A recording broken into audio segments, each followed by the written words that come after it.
السلام علیکم ناظرین کرام، پاکستان کی تاریخ میں بہت ساری مذہبی تحریکوں کے ساتھ ساتھ مذہبی شخصیتیں بھی سیاسی افق پر نمودار ہوئیں۔ ان میں اکثر کو اوپر آنے میں بہت وقت لگا، جبکہ بہت ساری غیر معروف رہ کر ختم ہو گئیں، اور بہت کم جماعتیں اور شخصیتیں ایسی بھی تھیں جنہیں بہت کم وقت میں اوپر آئیں اور معروف ہو گئیں۔ ان میں سے ایک مذہبی جماعت تحریک لبیک یا رسول اللہ ہے، جس کا سیاسی دھڑا تحریک لبیک پاکستان کہلاتا ہے، اور اس کے قائد علامہ خادم حسین رضوی نمایاں ہیں۔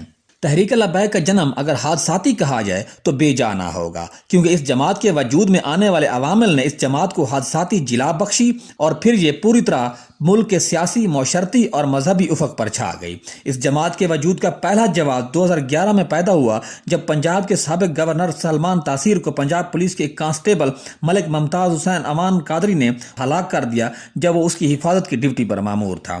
سلمان تاثیر پر الزام تھا کہ اس نے پاکستان کے توہین رسالت کے قانون 295C یا 295C کہلاتا ہے کو کالا قانون قرار دیا تھا، اور اس طرح سے توہین رسالت کا مرتکب ہوا تھا۔ شریعت کے مطابق اگر کوئی شخص توہین رسالت کا مرتکب ہوتا ہے تو وہ واجب القتل ہے۔ اس کے ساتھ ساتھ سلمان تاثیر آسیہ مسیح خاتون پر، جس پر توہین رسالت کا الزام تھا اور جیل میں تھی، اس کی سرپرستی کر رہا تھا، جس پر کچھ علماء نے اسے واجب القتل قرار دیا۔ تاہم سلمان تاثیر کے قتل کے بعد ممتاز قادری کو پولیس نے گرفتار کر لیا، جس کے بعد بہت سارے لوگوں کی ہمدردیاں کھلم کھلا ممتاز قادری کے حق میں آنا شروع ہو گئیں۔ لوگ ممتاز قادری اور اس کے والدین کو اس عمل پر سراہنے لگے، جن میں بہت سے علماء کرام، مشائخ، پیر اور عام لوگ شامل تھے، اور ان میں کچھ علاقائی مذہبی جماعتیں بھی تھیں جو کبھی کبھار ممتاز قادری کے حق میں جلسے جلوس کرتیں۔ تاہم کچھ مذہبی جماعتیں اور شخصیتیں ایسی بھی تھیں جنہوں نے ممتاز قادری کے اس عمل کو، یعنی کہ سلمان تاثیر کے قتل کرنے کے فعل کو دہشت گردی قرار دیا۔ اس میں طاہر القادری اور اس کی جماعت کے اراکین بھی شامل تھے۔ تحریک لبیک کے وجود کا دوسرا اور اہم جواز اس وقت پیدا ہوا جب ممتاز قادری کو سلمان تاثیر کے قتل کے جرم میں 29 فروری 2016 کو سینٹرل جیل راولپنڈی میں پھانسی دے دی گئی، اور اس کے جنازے میں ایک جمع غفیر نے شرکت کی، جن میں چوٹی کے علماء کرام، پیر، مشائخ اور بہت دور دراز سے لوگوں نے آ کر شرکت کی۔ بہت سے معتبر تجزیہ نگاروں کے مطابق ممتاز قادری کا جنازہ ملک کے بہت بڑے جنازوں میں شامل تھا، اور جس میں اتنے تعداد میں لوگوں نے شرکت کی ہو۔ بہت سے علماء کرام نے ممتاز قادری کو شہید قرار دیا اور اسے غازی ممتاز حسین قادری کا لقب بھی دیا۔ اس موقع پر مذہبی جماعتوں نے، جن میں ثروت اجاز قادری کی سنی تحریک جماعت، علامہ خادم حسین رضوی کی فدایان ختم نبوت، پیر افضل قادری کی جماعت عالمی تنظیم اہل سنت، اور ڈاکٹر اشرف آصف جلالی کی جماعت پاکستان اہل سنت والجماعت نے مل کر ایک اتحادی گروپ تشکیل دیا، جس کا نام تحریک لبیک یا رسول اللہ رکھا گیا، جس کا بنیادی مقصد توہین رسالت قانون 295C کی حفاظت کرنا اور ایسے لوگوں کے خلاف آواز اٹھانا اور ان کی سرکوبی کرنا جو توہین رسالت کے مرتکب ہو رہے ہوں، اور احمدی یا قادیانی کے خلاف ایک مضبوط محاذ بنانا تاکہ ملک میں ان کی بڑھتی ہوئی سرگرمیوں کو روکا جا سکے۔ تحریک لبیک یا رسول اللہ کے امیر خادم حسین رضوی کو بن گئے، جبکہ ڈاکٹر اشرف آصف جلالی اور پیر افضل قادری بھی ان کے روح رواں بن گئے۔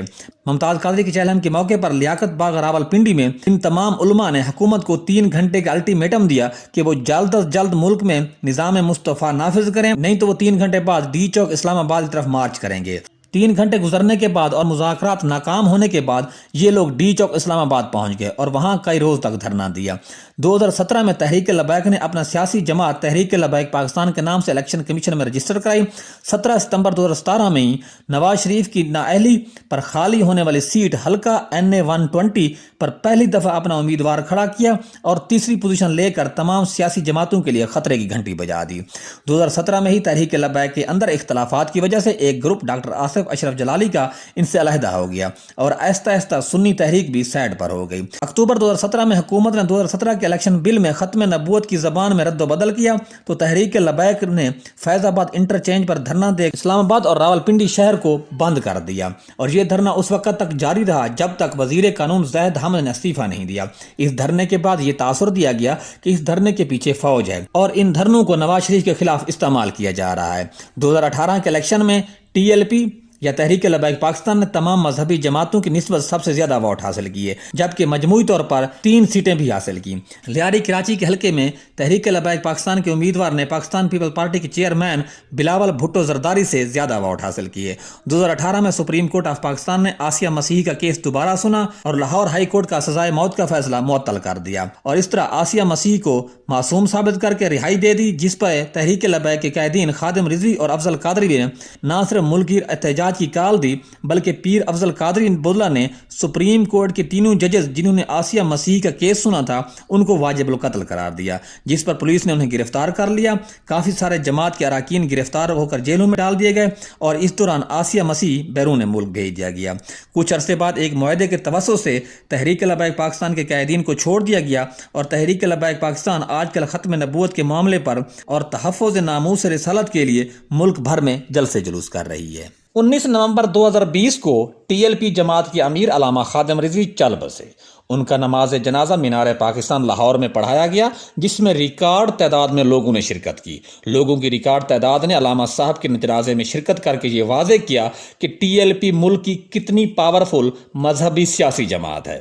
علامہ صاحب کے بعد جماعت کے اراکین نے علامہ صاحب کے بیٹے حافظ سعد رضوی کو متفقہ طور پر جماعت کا سربراہ منتخب کیا۔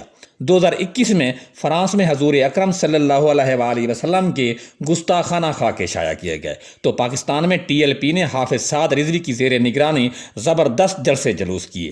ٹی ایل پی نے پی ٹی آئی کی حکومت سے مطالبہ کیا کہ حکومت نہ صرف فوری طور پر فرانسیسی سفیر کو ملک بدر کرے، بلکہ اس کے ساتھ ساتھ فرانس کے ساتھ ہر قسم کے معاشی، سیاسی اور فوجی تعلقات کو بالکل ختم کر دے۔ ٹی ایل پی کے مظاہرین نے مختلف جگہوں پر دھرنے دیے، پولیس سے جھڑپیں ہوئیں، کئی جانوں کا ضیاع بھی ہوا۔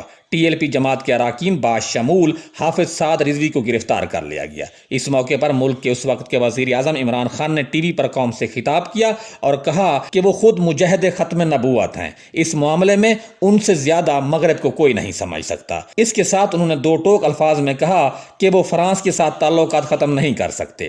اس کے ساتھ ساتھ عمران خان نے دھرنا دینے والے شرکا کی بھی مذمت کی۔ سامعین کرام، واضح رہے کہ عمران خان نے 2013 سے لے کے 2018 میں جب وہ اپوزیشن میں تھے تو تجزیہ نگاروں کے مطابق انہوں نے ٹی ایل پی کے دھرنوں کو پی ایم ایل این کی حکومت کے خلاف خاموشی سے استعمال کیا تھا، جس کی وجہ سے اس دور میں ٹی ایل پی کے اندر پی ٹی آئی کے لیے نرم گوشہ رکھا جاتا تھا۔ لیکن فرانسیسی سفیر کے معاملے پر عمران خان کے موقف پر ٹی ایل پی جماعت اور سپورٹر ان کے خلاف ہو گئے۔ دوسری طرف حافظ سعد رضوی اور جماعت کے بیشتر ارکان کو نظر بند کر دیا گیا۔ جماعت کے خلاف دہشت گردی کی شکیں لگا کر اس پر بھی مکمل پابندی لگا دی گئی، لیکن ایک عرصے بعد جماعت کے اراکین کو اس شرط پر چھوڑا گیا کہ وہ فرانسیسی سفیر کے معاملے پر کوئی بات نہیں کریں گے، اور اس کے ساتھ ہی جماعت سے پابندی بھی اٹھا لی گئی۔ 2021 کے وسط تک اور علامہ خادم رضوی کی وفات کے بعد جماعت کی مقبولیت آہستہ آہستہ کم ہو رہی ہے۔ تاہم آنے والے وقتوں میں حالات اور واقعات جماعت کے مستقبل کے لاہ عمل پر واضح فرق ڈال سکتے ہیں۔ آپ احباب سے عرض ہے کہ آپ ٹی ایل پی کے مستقبل کو کس نظر سے دیکھتے ہیں؟ پلیز کامنٹ باکس میں ضرور اپنے خیالات کا اظہار کریں۔ شکریہ۔ ناظرین کرام، ہمارے چینل کا مقصد آپ تک مستند معلومات پہنچانا ہے، تاہم اگر کسی کو ہماری کوئی بات گراں گزرے تو ہم اس کے لیے معذرت خواہ ہیں۔ اگر ہو سکے تو ہمارے چینل کو سبسکرائب کرنا، لائک کرنا اور شیئر کرنا نہ بھولیے گا۔ اپنا اور اپنے پیاروں کا بہت سارا خیال رکھیے گا۔ خدا حافظ۔